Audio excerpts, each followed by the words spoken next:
예, 안녕하세요. 예, 또 일주일 만에 뵙죠. 예,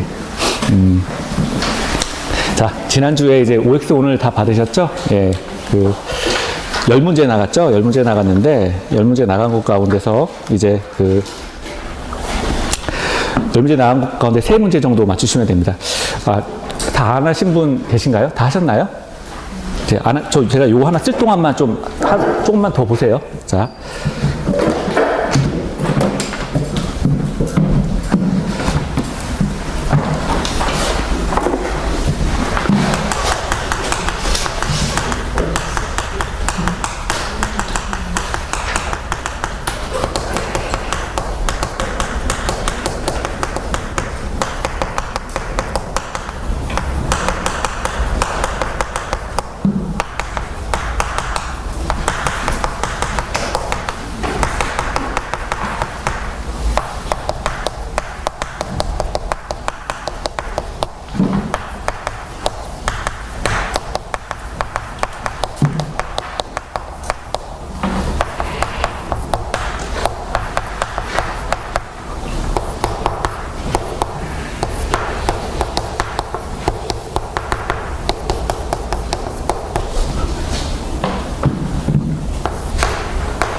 자, 1번부터 볼까요?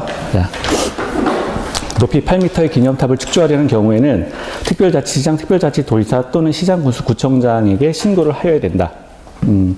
지난 시간에 우리 이제 배운 내용이죠. 근데 이제 거기 우리 서브노트에 나와 있고요. 그래서 일단은 맞는 내용입니다. 우리가 지금 보면은 오늘도 이제 건축법을 할 건데 허가권자나 이제 신고권자, 신고를 받는 사람, 요 사람들 이제 5명이에요. 그래가지고 건축법에서는 이제 5명이죠. 특별자치시장, 특별자치도지사, 시장군수구청장입니다.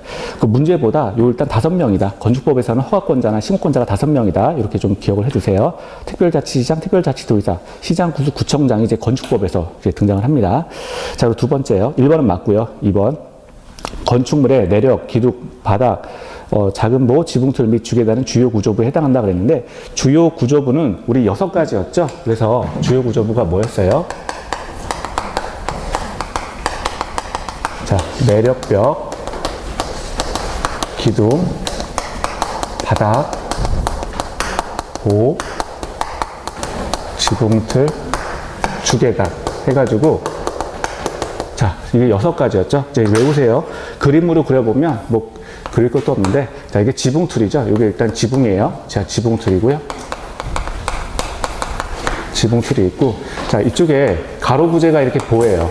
이렇게 보가 지나가고요. 보 밑에 이렇게 기둥이 지나가죠. 이렇게 기둥이 지나갑니다. 그리고 이게 만약에 스팬, 이걸 이제 기둥과 기둥 사이를 이제 스팬이라고 하죠. 이게 스팬인데 이 스팬 사이가 넓은 것 같은 경우는 중간에 힘 받는 벽을 이렇게 지을 수가 있어요. 힘을 받는 벽을 우리가 내력벽이라고 합니다. 내력벽. 자, 힘을 받는 벽을 우리가 주로 내력벽이라고 하고요. 자, 그리고 여기 이제 1층하고 2층이 있으면 여기 1층에서 2층으로 올라가는 중간에 이렇게 데크가 하나가 있고 이렇게 계단이 있죠. 계단이 있고 마찬가지로 여기서 또 이렇게 위층으로 올라가는 그 계단이 있을 수가 있어요. 그러면 이렇게 올라가고 이쪽으로 올라가고 이런 것들 주출입구와 연결되는 계단이 이제 주계단이 되는 거죠. 주계단. 자, 그리고 이제 바닥판은 뭐냐? 자, 1층에 보가 있으면 보 위에 이제 2층이 있을 텐데 2층에 이렇게 바닥을 깔죠. 이게 이제 바닥판이 돼요. 그래서 내력벽, 기둥, 그리고 이제 바닥. 그리고 여기 밑에 보, 그리고 여기 지붕틀, 그리고 주계단 해가지고 이 6가지가 이제 주요 구조부입니다. 두 문자 타서 외우시면 되죠. 자, 6가지인데 작은 보는 해당 사항이 아니에요. 보 가운데 그냥 작은 보가 이제 보 가운데 작은 게 이제 작은 보가 되는 거죠. 근데 작은 보는 아닙니다. 자, 3번. 건축물의 주요 구조부를 해체하지 아니하고 같은 대지에서 옆으로 위치를 7m 옮기는 것은 이전에 해당한다 그랬는데 우리 이전이라고 하는 거는 같은 대지에 다른 위치로 이동하는 거라 그랬죠. 그래서 이 3번은 맞는 내용이죠. 맞는 내용이고요. 4번이요. 지하층이란 건축물의 바닥이 지표면 아래에 있는 층으로서 바닥에서 지표면까지의 평균 높이가 해당 층 높이의 3분의 1. 틀렸죠? 2분의 1이죠? 2분의 1. 자, 2분의 1 이상의 것을 말한다. 이것도 건축물이 이렇게 있어요. 건축물의 일반적인, 만약에 여기가 예를 들어서 1층, 여기가 1층인데요. 요거를 만약에 층고를 H다. 그러니까 층고라고 하는 건 이제 건축물의 높이인데, 층고를 만약에 H다라고 하면, 지하층 같은 경우에는 이게 하나의 지하층이 성립되려면 어떻게 돼요? 자, 여기, 이걸 만약에 스몰 H다라고 하면, 이 H가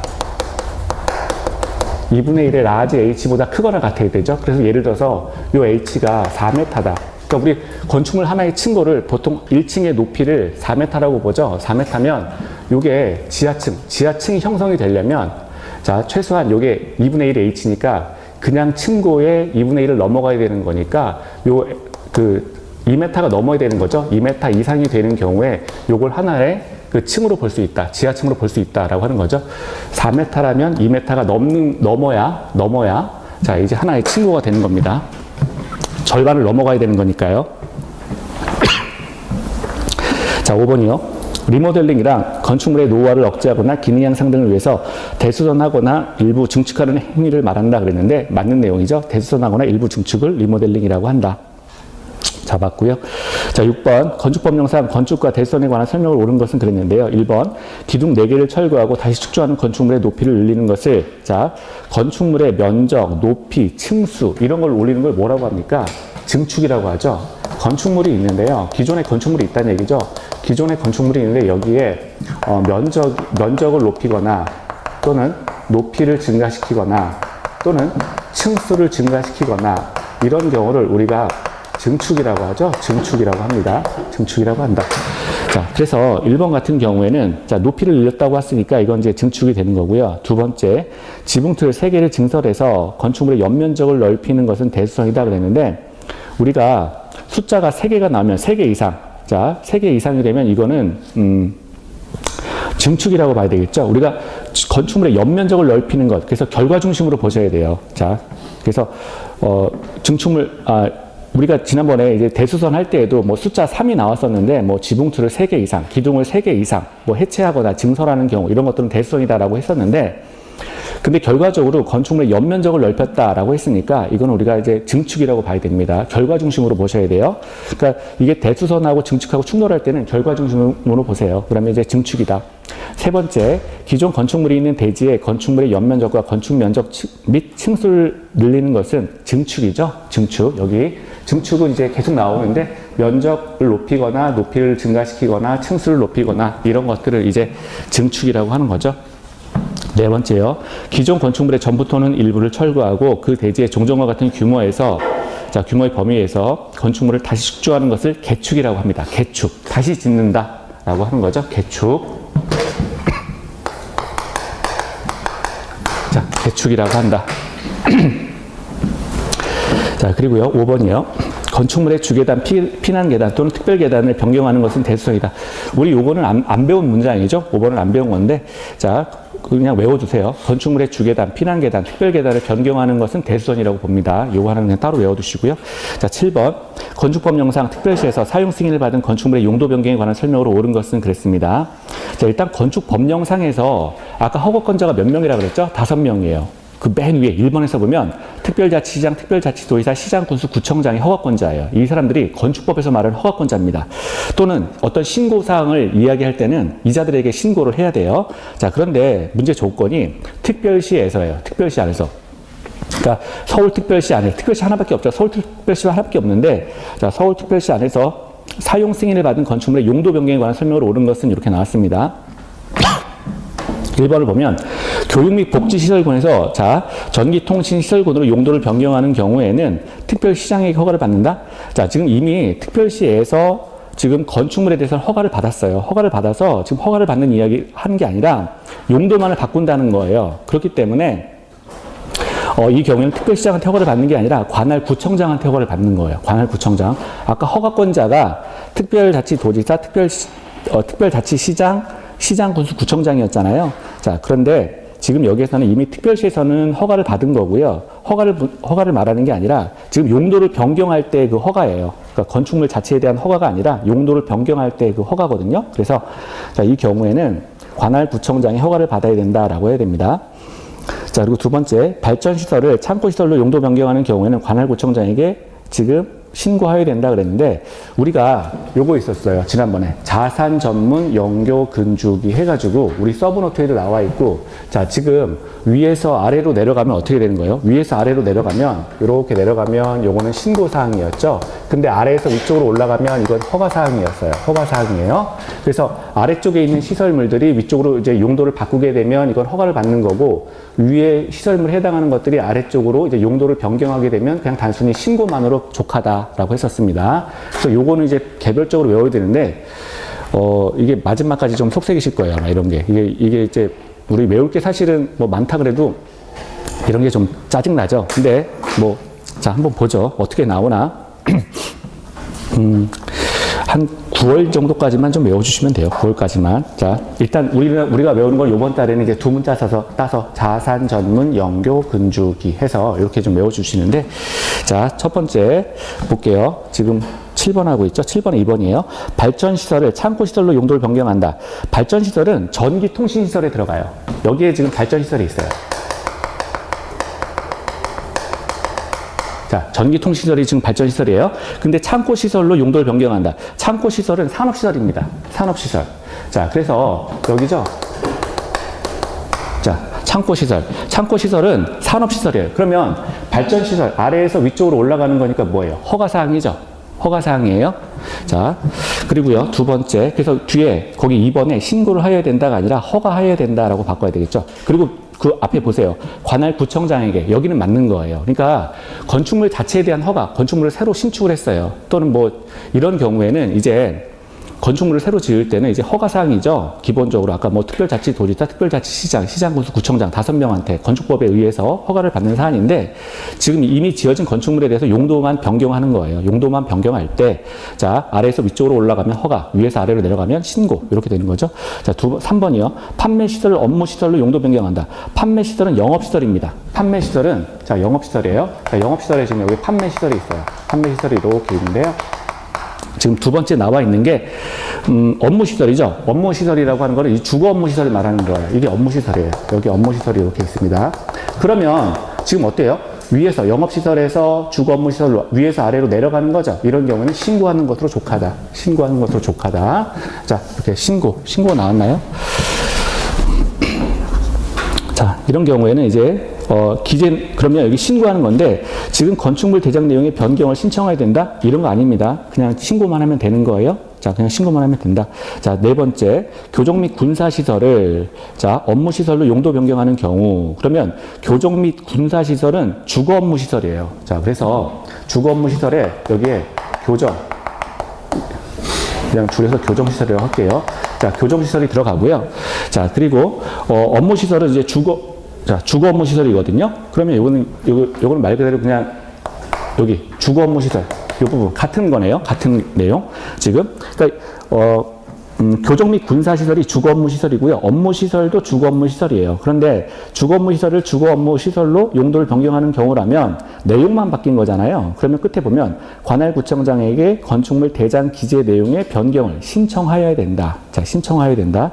그래서 요거는 같은 위치로 바뀌는 거거든요. 같은 위치로 바뀔 때는 신청한다. 내용 변경해서 신청한다. 그래서 자, 여기 업무시설에서 업무시설로 이렇게 바꾼 거예요. 그러면 이때는 내용 변경해서, 자, 내용 변경 후에 신청하라. 그러니까 신고도 아니고 허가도 아니고 그냥 신청하면 되는 거예요. 같은 위치에서 같은 위치로 가는 겁니다. 자, 내용 변경하고 신청하라. 그러니까 외우면 사실 별거 아니죠. 근데 외우기가 좀 만만치는 않죠. 조금 내용이 돼서. 자, 그리고 5번이죠. 제2종 근생시설을, 자, 근린생활시설. 우리가 살고 있는 그 주거단지에서 멀면, 이제 가까우면 1종이고요. 멀면 좀 2종이에요. 그리고 규모 같은 경우도 좀 더 커진다 그랬죠. 자, 제2종 근생시설. 그럼 이거 근생시설이죠. 2종 근생은 이제 근생시설이에요. 근린생활시설이에요. 자, 근생시설을 지금 노유자 시설로. 자, 먼저 이제 근생시설. 여기죠. 근린시설인데, 요거 이제 여기 근린생활시설.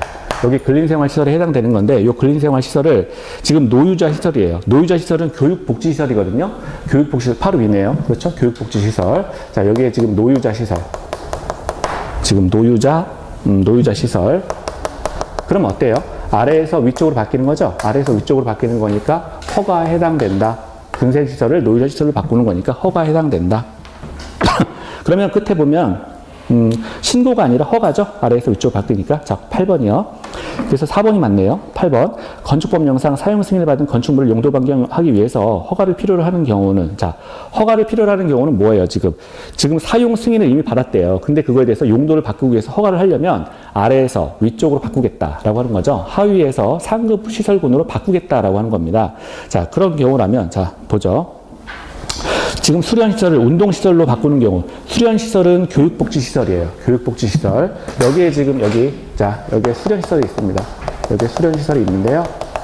자, 교육복지시설, 이거 수련시설이죠. 자, 수련시설인데 이걸 운동시설로, 운동시설은 영업시설이에요. 영업시설. 여기서 운동시설. 그러면 아래에서 위로 바꾸는 거니까 허가죠. 허가에 들어간다. 허가에 들어간다. 자. 그러면 답 나왔네요. 1번이네. 자, 그리고 2번이요. 위락시설을 제1종 근생시설로 용도 변경한다. 자, 위락시설은 문화집회시설이에요. 노는 건데, 자, 여기 이제 위락시설이 있습니다. 위락시설을 제1종 근생. 제1종 근생은 그냥 말 그대로 여기 근생이죠. 여기 근생시설이에요. 그럼 위에서 아래로 바꾸는 거니까 뭐예요? 신고. 위락시설을 근생시설로 바꾼다. 신고다. 자, 됐고요. 그리고 3번. 자원순환시설을 관광휴게시설로 용도 변경한다. 자, 자원순환시설은 산업시설이거든요. 산업시설. 두 번째죠. 여기 자원순환시설. 자원, 이제 뭐 리사이클링 뭐 이런 거 있잖아요. 이런 것들은 이제 산업시설이 되겠죠. 자원순환시설을 관광휴게시설 하면 이거는 문화집회시설로 봐야 돼요. 그래서 지금 문화집회시설, 여기 아까 지금 관광시설로 나왔죠? 그죠? 관광시설이라고만 쓸게요. 그러면 위에서 아래로 이렇게 바꿔주는 거죠? 그러니까 신고사항이다. 신고사항이다. 자, 관광. 네. 지금 관광휴게시설 다 쓰면 관광휴게시설. 자, 그리고요. 4번이요. 교육연구시설을 공동주택으로 변경한다. 그러면 교육시설은 교육복지시설이에요. 교육복지시설. 여기죠? 여기 이제 교육시설을 지금 공동주택으로 변경한다. 이건 공동주택은 주거 업무시설이거든요. 여기.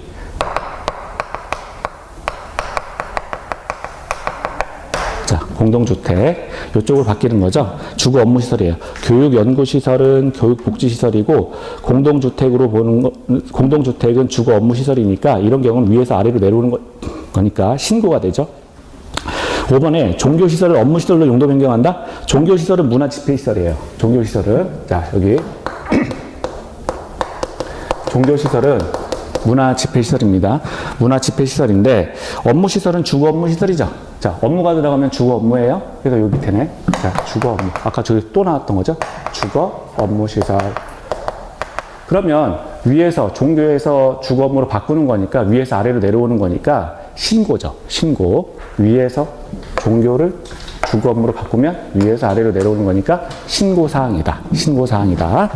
자, 사실은 요 정도만 외우시면 돼요. 지금 써놓은 거. 이게 문제 다예요. 기출문제 나오는 거 똑같이 나오기 때문에 자, 요 정도만 외우시면 되는데 우리 책에는 좀 더 많죠. 더 많은데 최소한 여기까지만 좀 외우고 9월달까지 여기만 좀 외우고 가세요.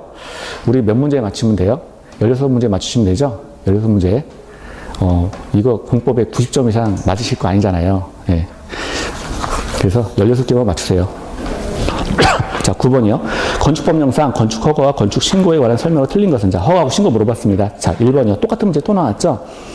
위락시설에 해당하는 건축물의 건축을 허가하는 경우 건축물의 용도, 규모 또는 형태가 주거환경이나 교육환경 등 주변 환경을 고려할 때 부적합하다고 인정되면, 자, 여기서부터 키워드죠. 부적합하다고 인정이 됐는데 건축위원회 심의를 거쳐서 건축허가를 하지 않을 수 있다. 재량사항인 거죠. 맞는 내용이에요. 그렇죠? 당연한 거죠. 이거 뭐 예를 들어서 그러니까 그 전혀 뭐 어떤 그 예를 들어서 학군 일정 뭐 학교가 있는데 뭐 예를 들어서 뭐 전혀 허가사항이 안 되는 부적합한 건물이 들어온다. 이렇게 되면 당연히 허가하지 않을 수 있는 거고요. 두 번째, 시장 군수는 층수가 21층 이상이거나 연면적의 합계가 10만 제곱미터 이상인 건축물. 자, 요거는 자, 다 읽어볼까요? 창고의 건축을 허가하려면 미리 도지사의 승인을 받아야 된다. 지금 원래 도지사의 허가사항은 크게 뭐였어요? 21층 이상이거나 또는 연면적이, 바닥면적의 합계가 10만 제곱미터 이상인 건축물에 대해서는 도지사의 사전 승인을 받으라는 거예요. 시장 군수가 건축물 허가해주기 전에 큰 건물이니까 이런 경우에는 미리 도지사의 사전 승인을 받는 게 원칙인데 예외가 있었어요. 예외가 있었죠. 공장하고 창고는 제외가 되는 거예요. 공장하고 창고는 원래 크잖아요. 그러니까 창고 같은 경우도 그냥 우리 집 물건 넣어두는 건데요. 이런 거 아니고 굉장히 어떤 산업용 시설 같은 거를 보관하기 위해서 굉장히 크게 짓는 건축물 있잖아요. 그 구조물 있죠. 이런 경우는 자 제외가 된다. 그래서 공장과 창고는 제외가 된다. 이렇게 좀 기억을 하시고요. 자, 세 번째, 국가나 지방자치단체가 건축물을 건축하기 위해서 미리 건축물의 소재지를 관할하는 허가권자와 협의한 경우에는 건축 허가를 받았거나 신고한 것으로 본다. 맞는 내용이에요. 자, 허가권자가 협의했다면 신고한 것으로 보겠다. 그러니까 굉장히 우호적인 거죠. 협의 자체만으로 신고로 봐주는 거니까 굉장히 우호적이다.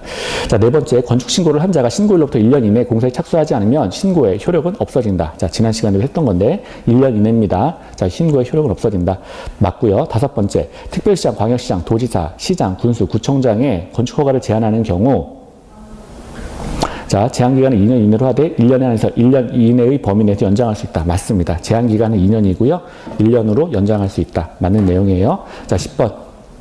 건축법령상 시장군수가 건축허가를 하기 위해서 도지사의 사전 승인을 받아야 하는 건축물로 옳은 것은 자, 아까 우리 전제 조건이 사전 승인 대상 이거는 많이 나오니까 꼭 기억하라고 말씀드렸죠. 층수가 21층 이상이거나 연면적이 10만 제곱미터 이상인 그 건축물입니다. 다시요. 층수가 21층 이상이거나 연면적의 합계가 10만 제곱미터 이상인 건축물에 대해서는 도지사의 사전 승인을 받아라 라고 했어요. 다만 예외가 있는데 아까 우리 봤던 거 공장하고 창고가 있었죠. 자, 예외가 이제 공장하고요. 창고 그리고 지방도시계획위원회의 심의를 받은 건축물에 대해서는 자 그러하지 아니하다 그래가지고 단서 조항이 있어요. 그러니까 그 사전 승인 대상물의 예외예요. 사전 승인의 제외 대상이 그러니까 예외죠. 사전 승인의 예외 대상이 공장, 창고, 지방도시계획위원회 심의를 받은 건축물. 자, 세 가지만 좀 보세요. 세 가지. 자, 1번이요. 연면적의 10분의 3 이상을 증축해서 층수가 17층 아니죠? 층수가 21층이었죠? 층수가 21층 이상이거나 또는 연면적이 10만 제곱미터 이상인 건축물에 대해서 사전 승인을 받는 거예요. 그러니까 17층 틀렸죠? 21층이 돼야 됩니다. 자, 두 번째, 연면적의 합계가 8천 제곱미터 틀렸죠? 10만 제곱미터 이상이 돼야 사전 승인 대상이다. 세 번째, 자연환경을 보존하기 위해서 도지사가 지정 공공한 구역에 건축하는 연면적의 합계가 990 제곱미터 3층의 위락시설 그랬는데요. 자, 지금 도지사가 지정공고한 구역에 건축하는 건축물 이거는 이것도 이제 사전 승인의 대상이 되는 거죠. 도지사가 지정공고한 구역에 건축하는 건축물. 자, 이것도 사전 승인 대상이다. 자, 그리고 네 번째. 자, 주거환경 등 자연환경을 보호하기 위해서 도지사가 지정 공고한 구역에 자, 건축하는 일반 업무 시설인데 그 3번하고 조금 비교를 하셨어야 돼요. 3번 같은 경우는 도지사가 3번도 이제 도지사가 지정 공고한 구역이고 4번도 도지사가 지정 공고한 구역인데 자, 3번 같은 경우는 이제 자연환경 보호라는 목적이 하나가 더 들어갔거든요. 근데 4번 같은 경우는 그냥 일반 업무 시설이에요. 그래서 이 자연환경을 보호하기 위해서 도지사가 지정 공고한 구역에 건축하는 건축물에 대해서는 지금 사전 승인 대상으로 보는데 4번은 이제 일반 건축물은 일반 업무 시설은 사전 승인 대상이 아니라고 봅니다. 그래서 4번은 아니다. 자, 그래서 3, 4번은 좀 구별해서 좀 보시고요. 자, 5번도 볼게요. 5번도 보면 수지를 보호하기 위해서 도지사가 지정 공고한 구역에 건축하는 연면적 합계가 700제곱미터 이상인 자, 숙박시설 이렇게 나왔는데 자, 요것도 승인 대상은 아니라고 봅니다. 그래서 우리가 이제 시험에 많이 나오는 게 아까 말씀드린 대로 층수 21층, 그 다음에 연면적 10만 제곱미터 이상, 공장, 창고, 지방건축위원회 심의를 거친 대상물은 제외된다. 요거는 이제 필수로 기억하셔야 되고요. 자연환경 보호라는 목적이 들어갔을 때, 자, 이때 도지사의 사전 승인을 받는다. 요거 하나만 더 추가해서 좀 기억을 해두세요. 자, 여기까지 보죠. 한 3개 정도 맞추셨으면 됩니다. 10개 봤는데요. 한 3개 정도 이제 보시면 되고요. 자, 오늘은 이제 주택법 들어가도록 할게요.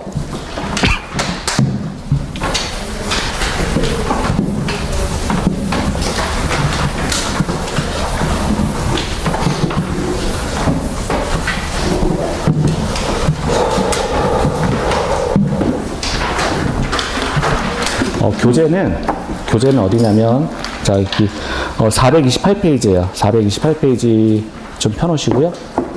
자, 주택법 그 서브노트 받으셨죠? 38페이지입니다. 38페이지.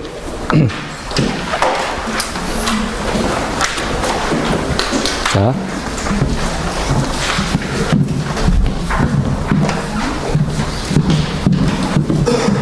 첫 번째 할 거는 이제 주택의 분류예요.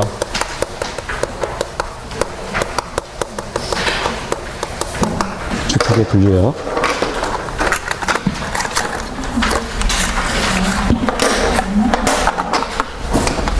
자, 주택의 분류. 주택은요, 일단 분류하는 방식이 굉장히 많은데, 크게는 구조와 자금에 따라서 이렇게 분류를 합니다. 구조와 자금에 따라서 분류를 해요. 그래서 구조에 따라서 이제, 단독주택하고요. 그리고 공동주택. 이렇게 나누게 됩니다. 단독주택과 공동으로 나누고요. 자, 그리고 자금의 그 흐름 방식. 자금의 방식에 따라서 우리가 국민주택하고요. 그리고 민영주택. 이렇게 나눌 수가 있습니다. 민영주택. 이렇게 나눈다. 단독이라고 하는 거는 이게 독립된 주거 생활이 가능한 거죠. 그래서 단독주택이다라고 하는 거는 그냥 이거는 시험에는 안 나와요. 시험에는 안 나오고 이따가 시험에 나오는 건 그냥 뭐 안 나온다고 얘기하면 좀 뭐하겠지만 그냥 분류를 이렇게 하는 거니까 지금 하는 거고 시험하고 사실 직접적 관련성은 없어요. 자, 단독주택이라고 하는 거는 이제 독립된 주거 생활이 가능하면 우리가 그런 주택을 단독주택이라고 하죠. 독립된 주거 생활이 가능한 주택을 단독주택이라고 한다. 그래서 종류가 보면 뭐가 있느냐. 단독주택 안에는 이제 정말 단독주택이 있고요. 단독주택이 있고요. 그리고 다가구 주택도 있죠. 다가구 주택도 있고요. 그리고 공관 뭐 이런 것들이 있습니다. 공관 뭐 이런 것들이 있다. 공동주택은 뭐냐? 공동주택은 자 주택의 일부를 공동 사용하는 주택을 우리가 공동주택이라고 하죠. 아파트, 현관, 뭐 이런 것들, 계단 다 공동 사용하고 있잖아요. 그래서 공동주택이라고 합니다. 그래서 대표적인 예를 보면 아파트가 있고요. 연립이 있고요. 다세대 주택이 있고요. 그리고 기숙사가 있습니다. 이건 외우세요. 공동주택은 아파트, 연립, 다세대, 기숙사다. 자, 이걸 외우세요. 아, 연, 다, 기 해서 그냥 두 문자 따서 외우시면 됩니다.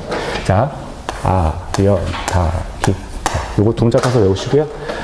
아파트는 그럼 뭐냐? 아파트는 자 5층 이상의 건축물을 우리가 아파트라고 정의합니다. 5층 이상의 건축물, 예, 보세요. 5층 이상의 건축물 우리가 아파트라고 정의를 하고요. 연립하고 다세대 같은 경우에는 두 가지는 4층 이하의 건축물이에요. 4층 이하의 건축물. 4층 이하의 건축물을 우리가 그 연립 또는 다세대라고 정의를 합니다. 그런데 연립 같은 경우는 요거는 660제곱미터를 연면적 660제곱미터를 초과하는 주택이다 이렇게 봅니다. 660제곱미터를 초과하는 여기서 이게 초과예요.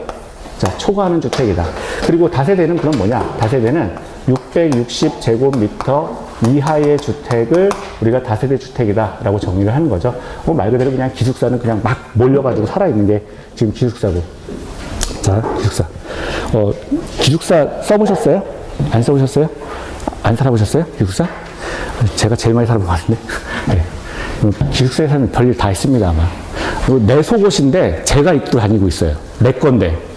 네. 참 희한합니다. 기숙사 같은 경우는 그래서 일단 아연 다기 이렇게 일단 기억을 하시고요. 자, 이제 공동주택을 좀 보면 종류, 공동주택에 대해서 이제 그 공동주택에 우리가 지금 이제 구체적인 이제 종류를 본 거고요. 공동주택을 어떻게 건설하느냐에 따라서 이제 뭐 이렇게 세대 구분형 주택,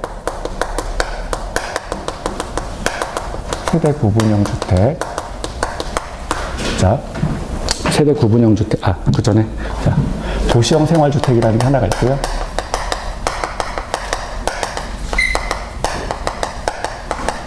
자, 여기 크게 이제 아파트인데요. 아파트 같은 경우는 아파트를 또 분류할 때도 뭐 도시형 생활주택, 세대 구분형 주택, 그리고 에너지 절약형,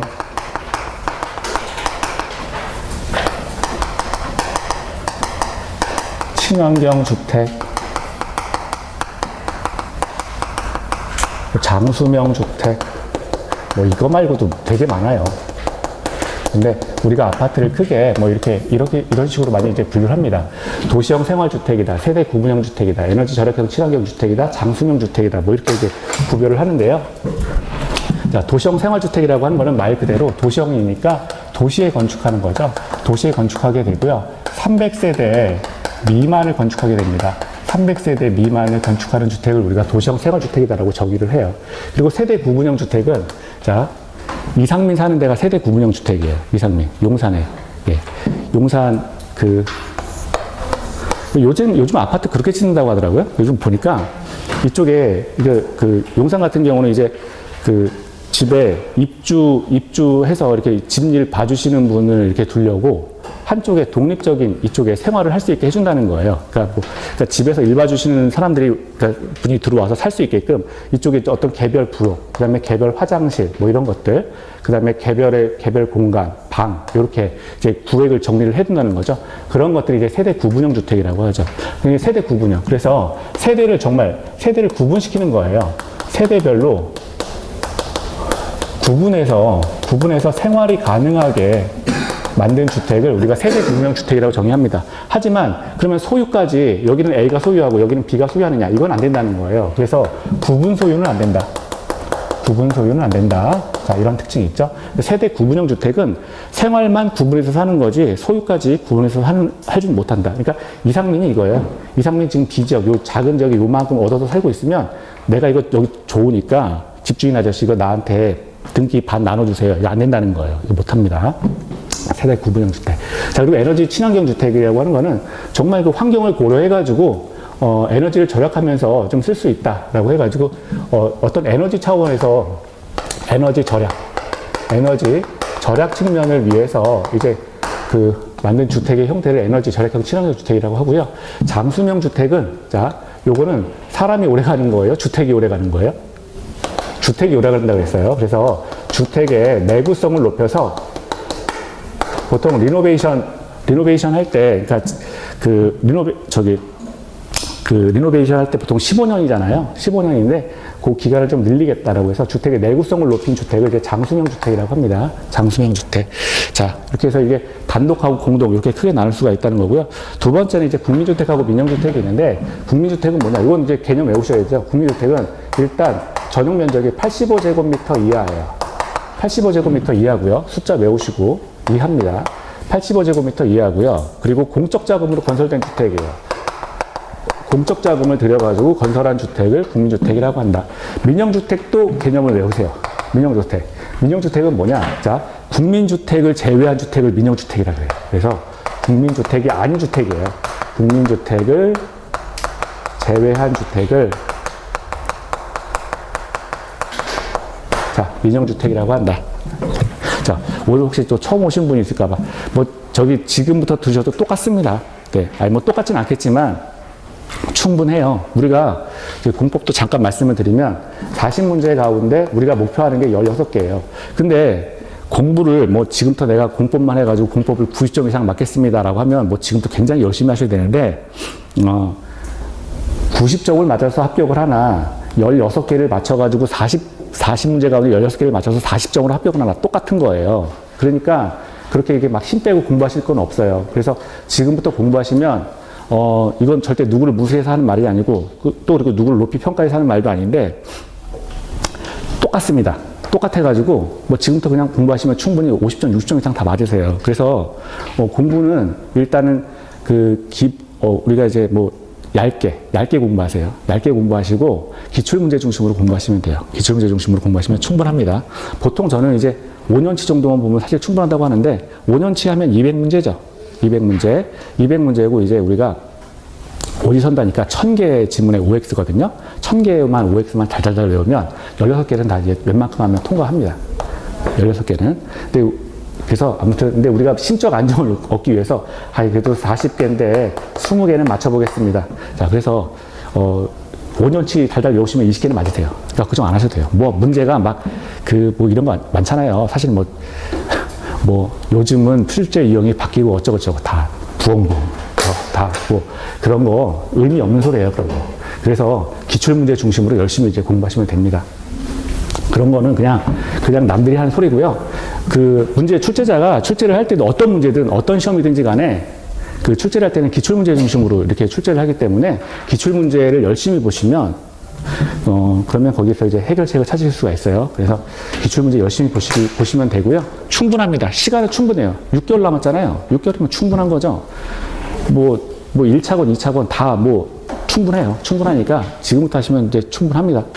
자, 그래서 여기 일단 외울 거는 국민주택의 개념, 그리고 민영주택의 개념, 그리고 공동주택의 아연다기가 있다. 자, 요거 하나 보세요. 요거 하나 배우시고, 아파트는 5층 이상, 연립 다세대는 4층 이하다. 그리고 연립은 660제곱미터를 초과한다. 그래서 표현 자체가 여기 이상이 아니라 초과예요.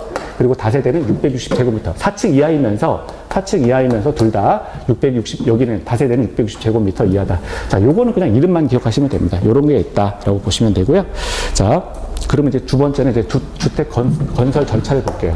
주택법에 의한, 자, 주택 건설 절차입니다.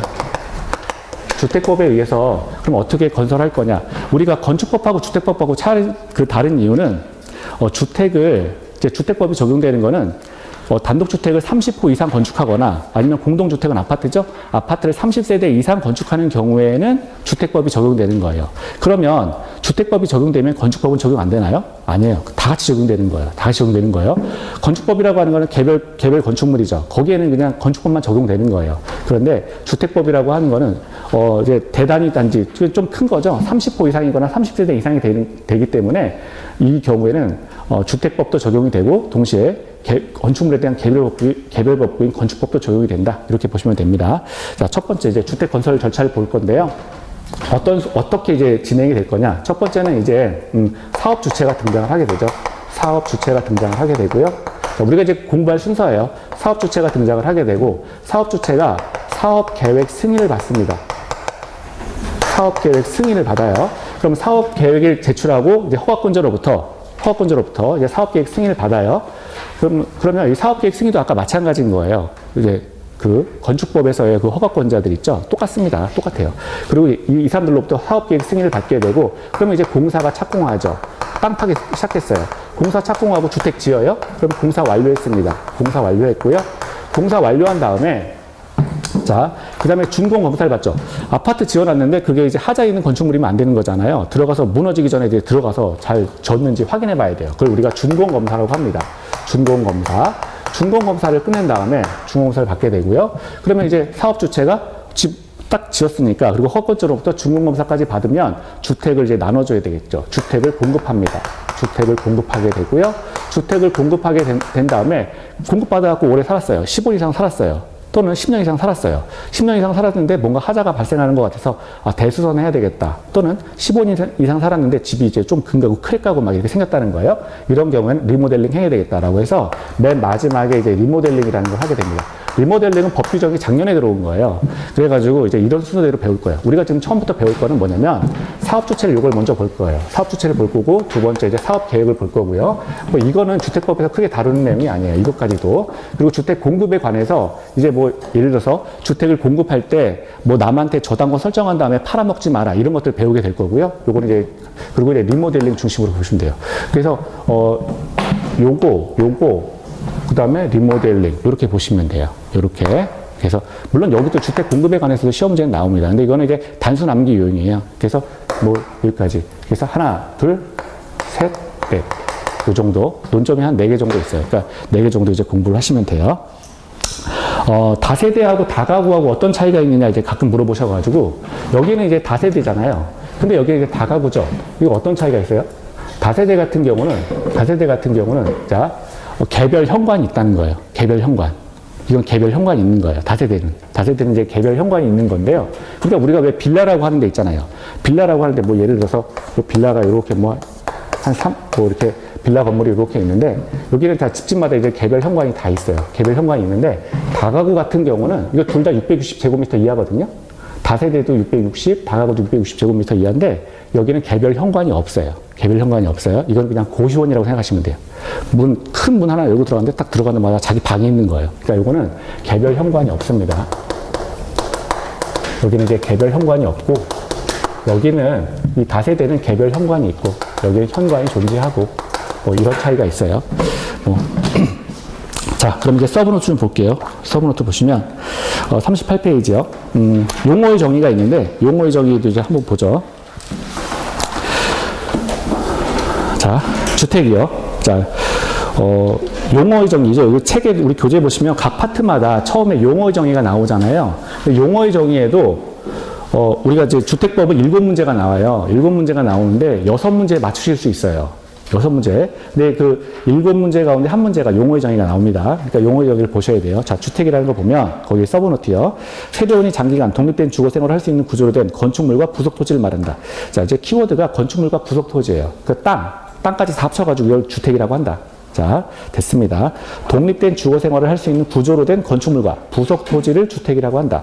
됐고요. 자, 두 번째 국민주택을 볼게요. 국민주택은 아까 우리가 85제곱미터 이하 그리고 공적 자금으로 건설된 주택, 이걸 우리가 국민주택이라고 했는데, 자, 볼게요. 국가, 지자체, 토지주택공사.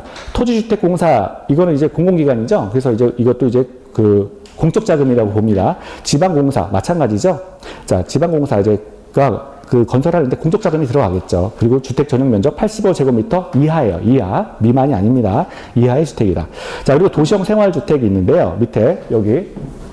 자, 국민주택 가운데 이제 도시형 생활주택이 있을 수 있는데, 300세대 미만이다. 요거는 이제 도시형 생활주택 이제 넘버링 해가지고 외우세요. 첫 번째, 300세대 미만이다. 두 번째, 국민주택에 해당하는 주택이다. 이거 넘버 2. 자, 2번. 자, 1번은 300세대 미만, 2번은 국민주택 규모에 해당하는 주택. 그러니까 국민주택 규모가 얼마예요? 85제곱미터 이하. 그렇죠. 예. 그리고 세 번째 그 밑에 줄, 도시지역에 건설하는 주택. 자, 도시형 생활주택. 아까 했던 거예요. 여기 도시지역에 건설하고 300세대 미만이다. 자, 그리고 여기 또 하나 더 추가하면 85제곱미터 이하다. 자, 요런 내용이 이제 들어가겠죠. 자, 그리고 밑에 보면, 그래서 도시형 생활주택의 내용으로서 또 세 가지가 있는데, 원룸형 주택, 단지형 연립, 단지형 다세대, 이렇게 세 가지가 있다는 거예요. 기출문제에서 원룸형 주택이 한번 나온 적이 있어요. 자, 볼게요. 도시형 생활주택의 이제 종류가 원룸형 주택, 단지형 연립, 단지형 다세대, 이렇게 있는데요. 원룸형 주택을 보시면, 이제 방 하나인 거죠. 원룸형 주택이니까. 그런데 1번에 보면 세대별 주거 전용 면적이 50제곱미터 이하일 거. 이게 한번 나온 적이 있어요. 자, 그래서 자, 지금 여기서 원룸형 주택은 50제곱미터 이하입니다. 전용 면적이. 자, 주거 전용 면적이. 자, 그리고 두 번째, 넘버 2에서 보면 세대별로 독립된 주거가 가능해야 된다. 자, 그거 하나 보시고요. 자, 됐고요. 뭐, 3번, 4번 제가 안 읽는 걸 한번 읽어보세요. 그리고 밑에 단지형 연립이 있죠. 자, 건축위원회 심의를 받은 경우에는 5개 층까지 건축할 수 있다. 자, 단지형 연립입니다. 단지형 연립. 원래 연립은 뭐예요? 4층 이하까지 지을 수 있잖아요. 이게 원칙이잖아요. 여기 연립은 4층 이하로 지을 수 있죠. 근데 연립은 4층 이하로 짓는다 그랬잖아요. 근데 거기 주택, 그러니까 건축위원회 심의를 받으면 한 개층 더 해가지고 5개층까지 건축할 수 있다. 요거 하나 이제 보시고요. 자, 그리고 밑에 단지형 다세대가 있죠. 이것도 마찬가지로 건축위원회 심의를 받은 경우에는 5개층까지 건축할 수 있다. 자, 밑에 별표 볼게요. 하나의 건축물에는 도시형 생활주택과 그 밖의 주택을 함께 건축할 수 있다. 지금 그러니까 지금 도시형 생활주택의 대표적인 내용이 이제 원룸형 주택, 굉장히 작은 건데, 이거는 뭐냐? 자, 그 밑에 보면 이제 예외해가지고 두 가지가 나왔죠. 1번 보면 원룸형 주택과 주거 전용 면적이 85제곱미터를 초과하는 주택 한 세대를 함께 건축하는 경우 가능하다라고 하는 거예요. 무슨 말이냐? 이거 이런 거죠. 이렇게 건축물이 이렇게 있어요. 건축물이 이렇게 있는데 밑에 보면 1, 2, 3층까지는 다 뭐냐면 다다다닥 해가지고 다 고시원으로 쓰는 거예요. 다다다닥 해가지고 뭐 여기 학생 A, 학생 B, 학생 C, 학생 D, 학생 E 해가지고 얘네들 50제곱미터 미만에 굉장히 작은 적에 막 사는 거예요. 다다다닥. 근데 저도 옛날에 신림동에 살 때 여기 이제 방세를 아주머니가 이게 저걸로 안 받고 인터넷 뱅킹 이걸로 안 받고 항상 현금 받는 걸 좋아하셨어요. 그래가지고 제가 옛날에 신림동 할 때 얼마였냐면 제가 35만 원짜리부터 시작을 해가지고 형편이 나아져가지고 45만 원짜리 살다가 45만 원짜리 원룸에 살다가 관리비가 3만 원 붙어가지고 48만 원을 냈거든요. 보통 이게 벌써 이게 한 20년 전 얘기예요. 20년 전 얘기인데, 그러면 여기가 이제 그 돈을 내러 주인댁에 가잖아요. 주인댁 가면 이걸 다 터서 쓰니까 얼마나 넓겠어요. 이 건물이 어떻게 되냐면 이 가운데 큰 복도가 있죠. 그리고 양 옆에 이렇게 방이 있는 구조예요. 근데 주인집에 딱 올라가면 3층짜리 주인집에 딱 올라가면 주인은 이걸 다 터서 쓰니까 내 눈에는 궁궐로 보이는 거죠. 얼마나 넓겠어요. 제가 그때 로망이 생겼어요. 나는 꼭 넓은 집에 산다. 네, 그래서 그래서 요 얘기예요. 그래서 거기 예외 1번 보면 원룸형 주택과 주거적 면적이 85제곱미터를 초과하는 주택 한 세대를 함께 건축하는 경우, 그러니까 원룸과 그 주인집 함께 건축할 수 있다는 얘기예요. 그 얘기입니다. 이게. 자, 그리고 2번은 그냥 뭐 읽어보세요. 자, 주거지역 또는 상업지역에서 원룸형 주택과 도시형 생활주택 외의 주택을 함께 건축하는 경우도 가능하다. 그래서 요거는 그 위에 1번하고 똑같은 거죠. 지금 무슨 얘기냐면 원칙이 뭐냐면 하나의 건축물의 도시형 생활주택. 그러니까 도시형 생활주택이 굉장히 작은 주택이라고 생각을 했어요. 원룸형 주택인데 이것과 그 밖의 주택을 함께 건축할 수 없다죠. 그러니까 작은 주택과 다른 형태의 주택을 함께 묶어서 건축할 수 없다는 게 원칙이에요. 다만 예외가 지금 원룸형인데 그 위층에 주인집 함께 얹어서 건축할 수 있다. 이런 게 예외가 있었고, 근데 2번 같은 경우는 그 위에 1번하고 똑같은 얘기예요. 준주거지역 또는 상업지역에서 원룸형 주택, 그러니까 굉장히, 자, 원룸형 주택이나 도시형 생활주택이나 이제 같은 거죠. 그래서 굉장히 작은 주택 외의 주택을 함께 건축할 수 없다. 자, 그래서 요거는 이제 2번은, 동그라미 2번은, 밑에 거 2번은 그 위에 원칙하고 똑같은 얘기다. 이렇게 보시고요. 위에 올라갑니다. 이제 오른쪽 가시면 준주택이 나와요. 준주택 나오는데, 준주택이라고 하는 거는,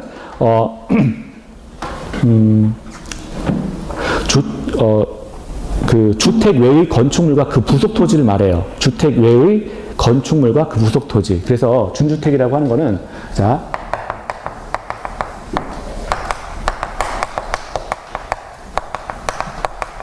주택 외의 건축물과 그 부속 토지.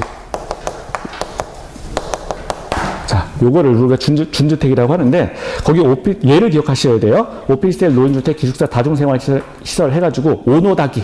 자, 오노다기. 요거는 준주택이다. 오노다기는 준주택이다. 이렇게 기억하세요. 그러니까 주거시설로 이용이 가능한 시설을 준주택이라고 합니다. 또 주거시설로 이용이 가능한 시설을 이제 준주택이라고 해요. 그래서 오피스텔, 사람 살 수 있죠. 원래는 사무용 공간인데 사람 살 수 있어요. 노인복지주택도 마찬가지죠. 자, 그리고 기숙사, 다중생활시설, 이런 것들도 자, 주거시설로 이용이 가능한 시설로 봐서 준주택으로 들어간다. 주거시설로 이용 가능한 시설을 준주택이라고 합니다. 주거시설로 이용 가능한 시설, 오노닥이다. 자, 기억하시고요. 밑에 단위 규모 있죠. 주거전용 면적. 자, 국민주택 규모가 나왔습니다. 85제곱미터 이하인데 수도권에서만 85제곱미터 이하고 수도권을 제외한 도시지역이 아닌 읍면 지역은 100제곱미터 이하로 한다. 그러니까 서울이 아니라면 좀 크게 봐주겠다라고 하는 거죠. 수도권이 어디예요? 수도권이 인천, 경기, 서울이에요. 인천, 경기, 서울입니다. 요 세 가지를 빼고 나머지 지역에서는 100제곱미터 이하까지 국민주택 규모로 봐주겠다라고 하는 거예요. 됐죠? 밑에 주택단지요. 주택, 부대시설, 봉시설을 건설하거나 대지를 조성하는 데 사용되는 일단의 토지를 말한다. 단지라고 하는 거는 토지구나 라고 하고요. 자, 다음에 그 밑에는 별표하셔야죠. 다음에 시설로 분리된 토지는 별개의 주택단지로 본다. 첫 번째 보면, 자, 주택단지가 있는데 철도, 고속도로, 자동차 전용도로로 나뉘었어요. 이렇게 되면 별개의 단지로 본다.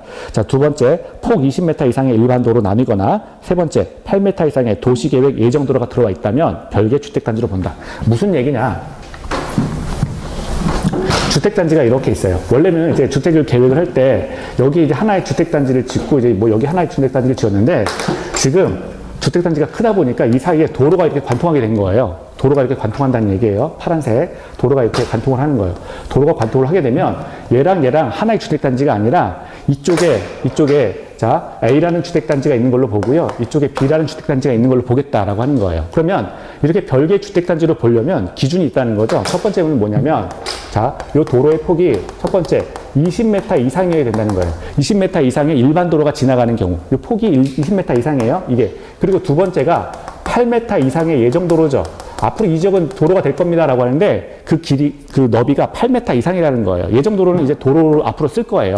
근데 이게 8m 이상이라는 거죠. 20m 이상의 일반 도로 또는 8m 이상의 예정도로. 자, 이런 것들이 지나가게 되면, 자, 여기는 이제 별개 그 단지로 본다. 그리고 위에 1번도 마찬가지죠. 철도나 고속도로나 자동차 전용도로가 지나가면 별개의 그 주택단지를 본다. 별개 주택단지를 본다. 그래서 여기가 이제 도로였고, 이번에는 여기 철도나 뭐 이런 것들, 뭐 고속도로나 뭐 이런 것들이 지나가면 왕래가 안 되잖아요, 사실. 왕래가 안 되면 별개 주택단지로 보겠다라고 하는 겁니다. 자, 그래서 요거 세 가지는 이제 기억을 하시고요. 자, 8번째, 부대시설, 복리시설 나오는데 이것도 예를 기억하셔야 돼요. 부대시설. 자, 지금 보면 부대시설이라고 하는 거는 부대, 애드잖아요, 영어에서. 이게 딸려 있는 거잖아요. 더하게 돼요. 어떤 그 주된 건축물이 있는데 여기에 뭔가가 더해진 거를 이제 부대시설이라고 하는 거예요. 애들은 이제 더하다 이런 거잖아요. 그래서 뭔가가 더해진 시설을 이제 부대시설이라고 합니다. 자, 그럼 볼게요. 주택에 딸린, 그래서 키워드는 딸린인데요. 주택에 딸린 주차장, 주택에 딸린 관리사무소, 담장, 주택단지 안에 도로, 이런 것들은 다 주택에 딸린 거라고 봐요. 그래서 이걸 부대시설로 봅니다. 그러니까 외우세요. 주차장, 관리사무소, 담장, 도로, 주택단지 안에 도로, 이런 것들은 부대시설이다. 자, 그리고 이제 문제의 유형이 부대시설과 복리시설을 섞어서 이제 문제를 내죠. 그러니까 요건 부대시설이고 요건 복리시설이고 이렇게 외우시면 좋게요. 복리시설은 자, 어떤 복지를 위한 시설들이죠. 어린이 놀이터, 어린이 복지고요. 근생시설, 생활 편의죠. 그래서 자, 뭐 슈퍼마켓 이런 것들이 됩니다. 또는 뭐가 될까요? 어쨌거나 그 생활 편의를 위한 시설, 근생시설, 그리고 유치원, 주민운동시설, 경로당, 이런 것들은 다 그 나이에 맞는 어떤 그 복지를 위한 것들이죠. 이런 것들을 복리시설이라고 합니다. 그래서 복리시설은 어렵지 않은데 부대시설을 어려우니까 이건 좀 외우시고요. 간선시설, 주택단지 안에 기간시설을, 자, 주택단지 밖에 있는 종류의 기간시설을 연결하는 시설이다. 그래서 간선, 자, 서로 간에 연결하는 시설, 간선시설이라고 합니다. 그래서 가스, 통신, 지역난방시설 이런 것들을 이제 연결시키는 시설을 간선시설이라고 한다. 이 정도 하나 보시고요. 사업주체, 자, 건축법의 주택법에서 말하는 사업주체는 뭐냐? 사업계획의 승인을 받아서 사업을 시행하는 자, 대표적으로 주택건설이나 또는 대지조성 사업하는 자, 주택건설 사업하는 자, 대지조성 사업자, 이런 사람들을 사업주체라고 본다. 주택법에서. 자, 그리고 리모델링을 보면 뭐가 도대체 리모델링이냐? 건물의 노후화 억제 또는 기능 향상을 위해서 세대 대수선하거나 또는 15년이 경과하고 전용면적 30% 이내로서 세대수 15% 이내에서 증축하는 행위를 리모델링이라고 한다. 자, 이거 외우세요. 다 엔드 요건이에요. 그래서 15년이 경과하고 전용 면적이 30% 이내이며 세대수가 15% 이내에서 증축하는 행위를 리모델링이라고 한다. 또 수직 증축, 위로 올려버리는 거예요. 수직 증축의 경우에는 3계층 이하로 하고 다만 기존 층수가 14층 이하인 경우에는 2계층까지 가능하다. 2계층까지 가능하다. 그래서 여기까지 이런 것들을 리모델링의 요건이라고 한다. 외우세요. 15년 경과 30% 이내, 세대수 15% 이내에서 증축한다. 자, 수직은 3계층 이하. 자, 요거는 3계층 이하는 기존 층수가 15층 이상인 경우에요. 기존에 이제 그 아파트가 있는데 이게 15층 이상인 경우에는 3계층 이하로 이제 수직 증축할 수가 있습니다. 자, 그리고 기존 층수가 14층 이하라면 거의 14층 나왔으니까 그래서 15층 이상이라면 3계층 이하로 가능하고요. 14층 이하인 경우에는 2계층까지 가능하다. 자, 여기까지 보시고요. 자, 이제 다음에 이제 넘어갈게요. 다음에 넘어가시면 우리가 여기 이제 첫 번째 요 순서에 따라서 이제 주택 건설 절차를 보게 될 거예요. 사업 주체까지만 보고 좀 쉬실까요? 여기까지만 보고 좀 쉬시죠. 자, 사업 주체 볼게요. 여기다 써도 되겠네. 자, 사업. 지금 주택법에 따라서 사업을 도대체 누가 하는 거냐라고 하는 거예요. 주택을 예를 들어서 아까 그 30호 이상 뭐 주택을 짓는다. 또 30호 이상의 단독주택을 짓는다. 30세대 이상의 공동주택, 아파트를 짓는다라고 할 때 그 사업주체가 누구냐 이제 그거 보는 겁니다. 그래서 사업주체를 볼게요. 사업주체는 크게 주택법에서는 단독하고요. 그리고 공동사업주체 이렇게 두 가지로 나누는 거예요. 단독은 말 그대로 혼자 하는 사람들이죠.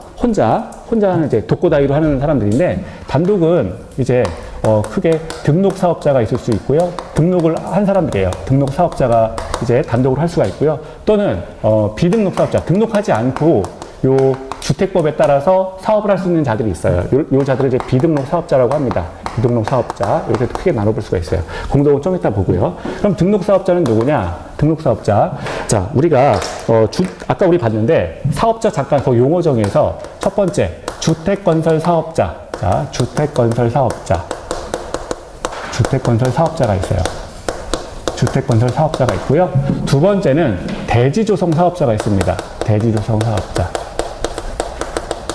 그러니까 주택법의 규율 대상이 주택 30호 이상 이것만 규율하는 게 아니라 특정한 지역의 땅, 이 지역이 뭐 조경이라든가 이런 것까지 다 책임지는 거예요. 그래서 대지조성 사업자 이렇게 큰 두 가지로 나눠볼 수가 있어요. 사업자가. 근데 이 사람들은 이제 등록을 하고 사업을 해야 되는 건데 주택건설 사업자 같은 경우에는 20호 이상의 단독주택을 짓는 자 그리고 20세대.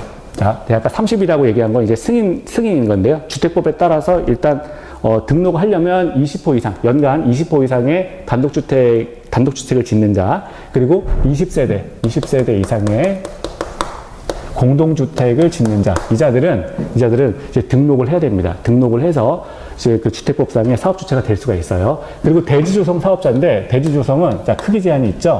1만 제곱미터 이상의 1만 제곱미터 이상의 대지를 조성하는 대지조성 사업자의 경우에는 등록하고 사업하라 라고 해서 등록 사업자 일단 두 가지다. 그럼 비등록 사업자 이런 거 등록하지 않고 주택법에 따라서 뭐 주택을 건설하거나 대지를 조성하거나 이런 것들이 가능한 자가 있다는 거예요. 그럼 비등록 사업자는 또 누가 있느냐? 국가죠. 뭐 자기 마음대로 하는 애들, 국가 또는 지자체, 지방자치단체,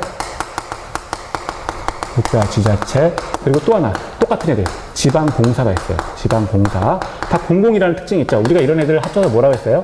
공공이라고 했습니다. 공공의 특징이 있다. 자, 그러면 공동사업자는 또 누구냐? 자, 누군가와 함께 해야 돼요. 그 주택법에 따라서 사업을 진행할 때 누군가와 함께 하는 자들을 이제 공동사업주체라고 합니다. 공동사업주체는 그럼 뭐 누구랑 함께 하는 거냐? 여기 보면 등록사업자가 있죠. 얘랑 꼭 함께 해야 된다는 거예요. 등록사업자와 함께 하는 자들이 있습니다. 등록사업자와 함께. 자, 누가 이제 할 거냐? 조합. 자, 조합을 꾸려서 해야 되고요. 또는 조합이 안 꾸려지면 토지 소유자가 그러니까 조합이 등록사업자와 함께 사업을 시행할 수가 있다는 거예요. 그리고 토지 소유자가 이 등록사업자와 함께 여기에 주택건설 사업자나 대지조성 사업자 얘네들하고 함께 사업을 시행할 수가 있다는 거고요. 고용자라는 자가 있어요. 또 고용자. 이 고용자의 경우에도 지금 등록사업자와 함께해요. 그런데 법 규정에서 참 특이한 게 이 고용자라고 하는 사람은 등록사업자와 함께 반드시 해야 된다라고 규정이 있어요. 이건 의무사항이에요. 그래서 요거 고용자는 등록사업자가 꼭 반드시 해야 됩니다. 그래서 얘는 의무사항으로 규정돼 있다. 조합이나 토지 소유자는 의무사항은 아니에요. 그냥 함께 할 수 있다예요. 근데 고용자만 함께 해야 된다라 그래서 얘만 의무사항으로 규제를 했다라고 하는 거죠. 자, 그럼 한 김에 하나만 더 할까요? 지금 사업주체가 지난 시간에 안 쉬었다 그래가지고 제가 지난 시간에 안 쉰지 몰랐어요. 하다가 안 쉬었다고 나중에 알았어요. 나중에 죄송합니다. 그래서 안 쉬었구나. 요거 하나만 더 하고 싶게요. 자, 조합. 근데 뭐 이제 저기 화장실 가시고 싶으면 언제든지 가세요, 그냥. 예. 그래서 근데 예, 안 쉬어서 참 조합. 그래서 이게 사업 주체가 이렇게 보면 이제 조합, 토지 소유자가 나오잖아요. 그래서 시험 문제가 이제 조합이 나오는 거죠. 사업 주체로서 우리가 조합을 살펴볼 거예요. 그러면 지금 우리가 하고 있는 게 주택법인데 주택법에 따른 조합은 자, 사업 주체가 되려면 사업 시행자가 될 수 있는데 조합은 몇 가지가 있느냐? 조합은 3가지가 있다는 거예요. 주택법에 따른 조합은 총 3가지가 있습니다. 첫 번째는 뭐가 있느냐? 첫 번째는 1번이라고 할까요? 첫 번째, 지역주택조합이 있어요. 지역주택조합이라는 게 하나가 있고요. 두 번째는, 자, 직장주택조합이라는 게 있습니다. 그리고 세 번째는 리모델링 조합이라는 게 있어요. 이거 안 쳐도 돼요. 다 거기 서브노트에 다 있어요. 그냥 제가 안다는 걸 보여주기 위해서 쓰는 거예요. 예. 별로 감동이 없군요. 아침에. 힘드시죠? 요새. 예. 저도 힘듭니다. 정말. 예. 요즘에, 갑질 막 이런 거 보면서, 어저께 제 뉴스 저녁 때 뉴스 보는데, 그거 뭐더라? 동영상 떴더라고요. 그래갖고 조경업체에서 막 이렇게, 정말 그거 보면서. 근데 또 그 저녁 때 보니까 뚝배기를 던졌다는 게 또 떴어요. 뚝배기. 뭐 화병도 던졌다 뭐 이런 것도 나오고. 그래서 참 대단하다. 네. 천박하죠? 되게 천박합니다. 그거 보면서 야 정말 천박하다 그런 생각이 들었어요. 그래서 돈이라는 게 참 희한해서 눈이 없어가지고 어떻게 저런 사람들한테 갔지? 라고. 그래서 사람이 우리 민법에서 배우죠? 민법에서 저는 원래 성인하고 아이하고 구별하는 기준이 우리 그 민법 조문에 따르는데 미성년자 규정이 나오죠? 권리만을 얻거나 의무만을 면하는 애가 이제 그 미성년자라고 우리가 정의를 하고 있잖아요. 권리만 알아. 이 사람들은.